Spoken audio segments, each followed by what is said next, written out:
Baik, bismillahirrahmanirrahim. Assalamualaikum warahmatullahi wabarakatuh. Pertama-tama saya ucapkan banyak terima kasih kepada Bapak Eka Adi Pratama selaku dosen pengampu mata kuliah isu-isu pemerintahan. Tanpa berbasa-basi lebih lama lagi, lanjut saja kepada poin pembahasan, yaitu terkait isu nasional dan isu lokal. Ya, masuk ke slide kedua. Sebelum kita membahas lebih jauh tentang yang akan kita bahas, yaitu isu nasional dan isu lokal, alangkah lebih eloknya lagi jika kita mengetahui apa sih yang dimaksud dengan isu. Seperti yang Anda lihat di layar monitor teman-teman, isu adalah suatu hal yang terjadi baik di dalam maupun di luar organisasi yang apabila tidak ditangani secara baik dan akan memberikan efek negatif terhadap organisasi dan berlanjut pada tahap krisis. Dengan kata lain, isu ini adalah sebuah masalah atau problem yang apabila tidak ditangani secara serius dan profesional, maka akan berdampak negatif kepada organisasi. Oke, masuk ke slide berikutnya, slide ketiga, yaitu isu nasional dan isu lokal. Untuk pembahasan ini saya akan bagi menjadi dua tahap, yaitu isu nasional yang akan kita bahas pertama terkait dengan kelangkaan minyak goreng, dan isu lokal terkait dengan penggusuran oleh orang tak dikenal di Kendari. Ke slide berikutnya, kita masuk pada poin pembahasan kelangkaan minyak goreng. Seperti yang teman-teman lihat bahwa kelangkaan minyak goreng mulai muncul sejak akhir tahun 2021.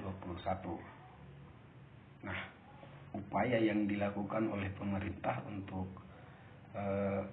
mengatasi kelangkaan minyak goreng yang sempat meresahkan seluruh kalangan masyarakat di wilayah yang terdampak kelangkaan tersebut, maka pemerintah secara aktif mengeluarkan kebijakan guna untuk mengatasi kelangkaan minyak goreng tersebut. Namun sejak akhir tahun 2021 sampai dengan bulan Maret 2022, kelangkaan minyak goreng di pasaran masih belum bisa diatasi oleh pemerintah Republik Indonesia.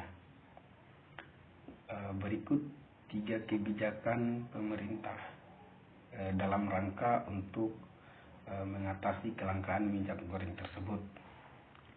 Yang pertama, kebijakan pertama adalah subsidi minyak goreng menggunakan dana perkebunan kelapa sawit yang dikelola oleh BPDPKS atau Badan Pengelola Dana Perkebunan Kelapa Sawit.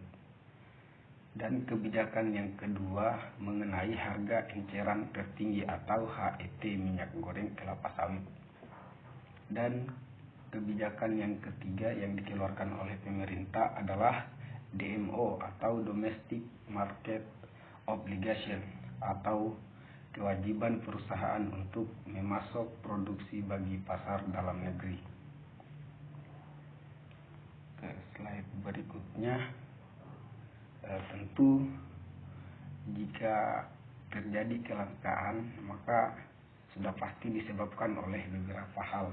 Jadi saya dalam pembahasan kali ini saya telah menyiapkan 3 penyebab kelangkaan minyak goreng. Yang pertama adalah minyak goreng diselundupkan ke luar negeri. Terus yang kedua, gangguan jaringan distribusi. Dan yang ketiga adalah mafia penimbun minyak goreng.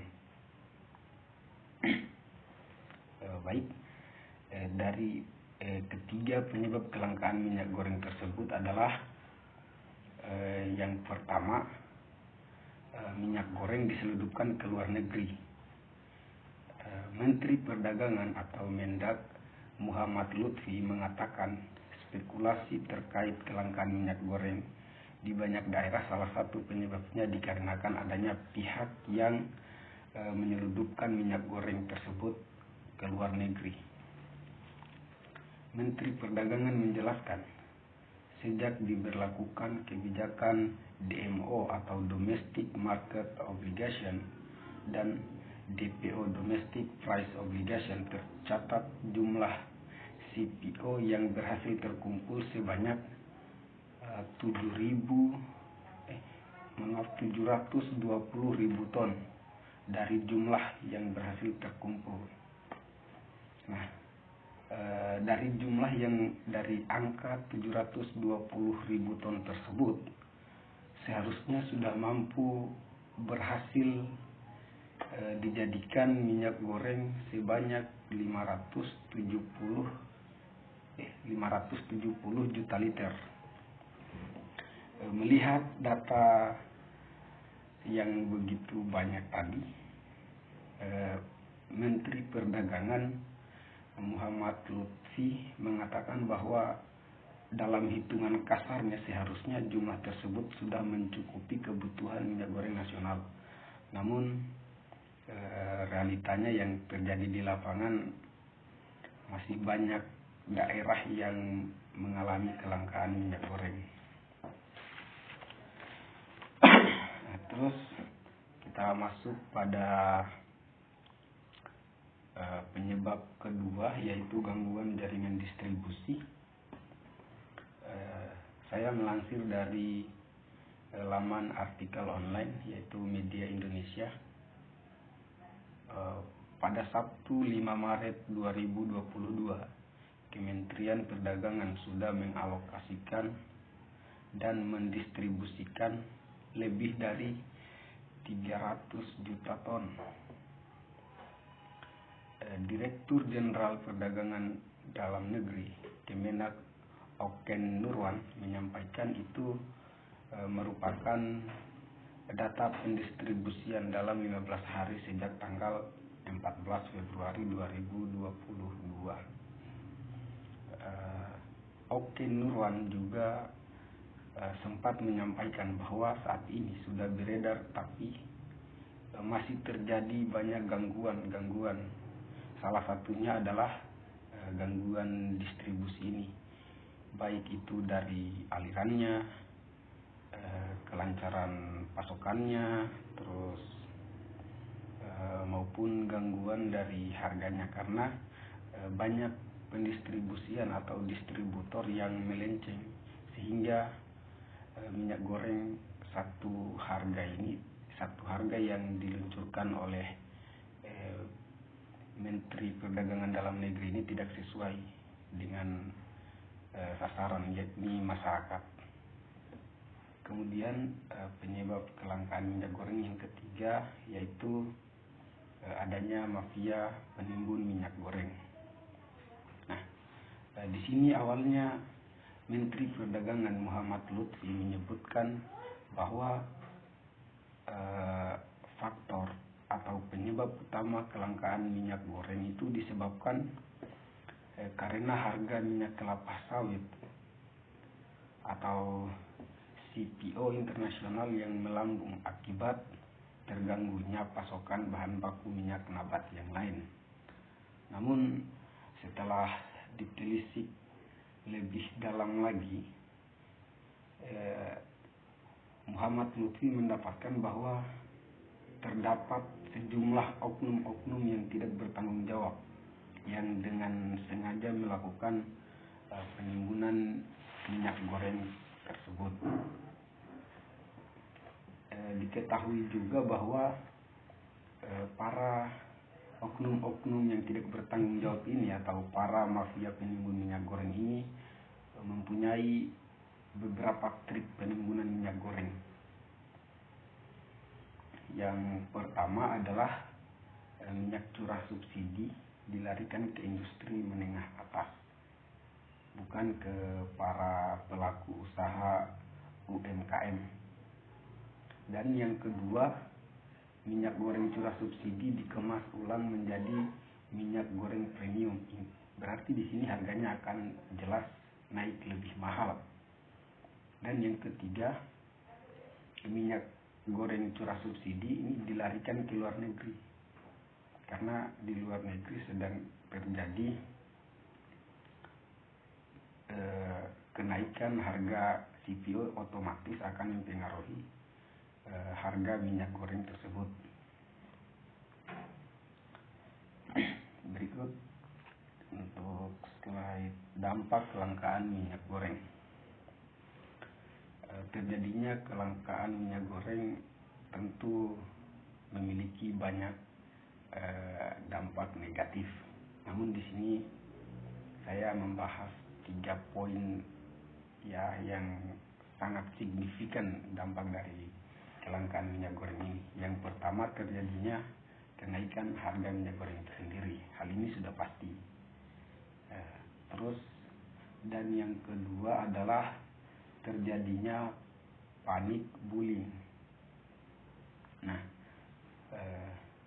terjadinya panik buying ini karena masyarakat sempat mendapatkan minyak goreng dengan harga terjangkau, sehingga ketika harga minyak goreng itu naik, masyarakat menjadi bingung. Dan di saat masyarakat mendapatkan kesempatan untuk mendapatkan atau menerima minyak goreng dengan harga yang lebih murah, maka masyarakat berbondong-bondong melakukan pembelian dalam jumlah yang terhitung agak over kapasitas begitu. Ini dikarenakan untuk mengantisipasi jangan sampai terjadi atau berkepanjangan kelangkaan minyak goreng itu. Makanya masyarakat berbondong-bondong itu membeli dalam jumlah yang lebih banyak. Terus yang ketiga, terjadinya hambatan UMKM. Nah, sebenarnya yang cukup harus diperhatikan oleh pemerintah yaitu para pelaku usaha UMKM ini atau usaha mikro kecil dan menengah. Karena biasanya pelaku usaha mikro kecil dan menengah ini merupakan pelaku dengan badan usaha yang lingkupnya lebih kecil. Ya, dengan terjadinya kelangkaan minyak goreng tentu akan sangat berdampak kepada pelaku usaha mikro kecil dan menengah ini. Karena bisa saja para pelaku usaha UMKM ini tidak mendapatkan pasokan minyak goreng. Misalnya seperti mungkin penjual gorengan atau ya pedagang kaki lima lah yang kegiatan usahanya itu sangat bergantung pada minyak goreng ini sendiri. Kemudian di slide berikutnya saya akan membahas isu lokal di Kota Kendari, yaitu maraknya penggusuran oleh orang tak dikenal. Slide berikutnya, sebelum lebih jauh mungkin saya perlihatkan bahwa seperti yang teman-teman lihat di layar HP Anda teman-teman itu saya sempat sedikit menyelipkan gambar atau model busur yang digunakan oleh OTK pelaku penggusuran di Kota Kendari. Nah, sebenarnya busur atau busur panah dikategorikan sebagai sebuah senjata yang digunakan untuk menembakkan anak panah dibantu oleh kekuatan elastisitas dari panah itu sendiri. Biasanya senjata ini digunakan untuk berburu pada masa lalu. Namun kita ketahui bersama bahwa hari ini busur itu sendiri sudah disalahgunakan oleh oknum-oknum yang tidak bertanggung jawab. Slide berikutnya, maraknya penggusuran oleh OTK atau orang tak dikenal di Kota Kendari. Kasus penggusuran kembali terjadi di beberapa tempat berbeda di wilayah Kota Kendari pada Selasa 17 Mei 2022. Dalam beberapa pekan terakhir, masyarakat Kota Kendari, Provinsi Sulawesi Tenggara dibuat panik karena maraknya penggusuran di beberapa lokasi yang berbeda di wilayah Kota Kendari. Bahkan dalam 2 hari terakhir telah terjadi setidaknya 4 kasus penggusuran dan sebanyak 3 diantaranya mengalami luka di bagian belakang, dada, hingga bawah ketiak dan harus mendapatkan penanganan serius. Mirisnya, korban dari penggusuran ini ada salah satu diantaranya itu adalah seorang perempuan. Ini dia korban penggusuran di Kota Kendari. Seperti yang kita ketahui tadi di slide yang tadi, bahwa dalam kurun waktu 2 hari saja terjadi 4 kasus penggusuran di Kota Kendari. Salah satu korban penggusuran yakni adalah seorang perempuan, meski tak mengalami luka akan tetapi sempat membuatnya ketakutan. Dan korban lainnya berinisial FA, umur 23 tahun, menjadi korban penggusuran, mengalami luka di bawah ketiak sebelah kiri.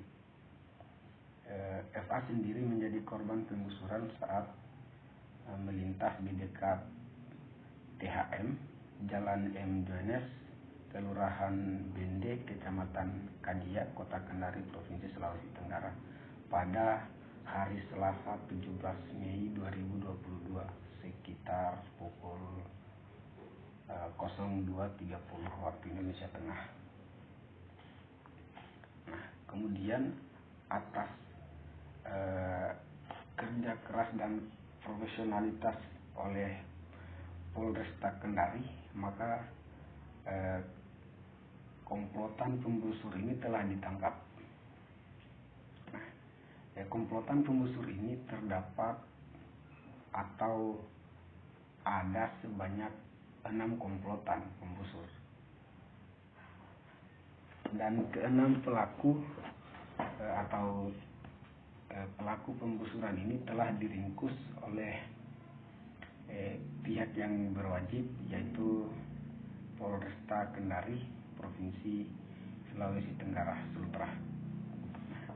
Ke-6 tersangka penggusuran tersebut yakni berinisial SS berumur 19 tahun, AR berumur 15 tahun, AG berumur 22 tahun, AH berumur 17 tahun, dan MA berusia 22 tahun, dan RI berusia 19 tahun. Ke-6 tersangka ini dijerat dengan Undang-Undang Darurat Nomor 12 Tahun 1951 dengan pasal 351 KUHP yang menyebabkan ke-6 tersangka atau pelaku teror penggusuran di Kota Kendari ini terancam pidana 10 tahun dan 12 tahun penjara. Ujar itu dikatakan langsung oleh Kombes Pol MEK Fatur Rahman. Ya baik, sekian dari saya. Assalamualaikum warahmatullahi wabarakatuh.